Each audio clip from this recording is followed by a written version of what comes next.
Hi there. So how to install Hive app? It's actually called Hive Social on iPhone. So here is the app. It's going viral right now. So just tap get in the App Store app itself, and then you just confirm with Touch ID or just your password.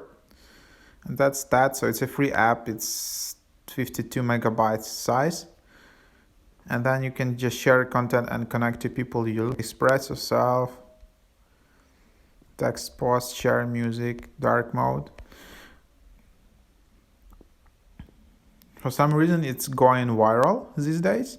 You can see it's number 5 in social networking, uh, along with WhatsApp, Facebook Messenger, Clubhouse.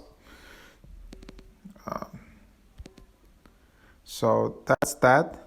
And then, yeah, we can just open it up.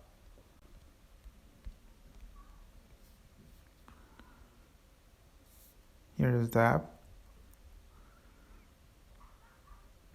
And then you can just create an account. So that is that.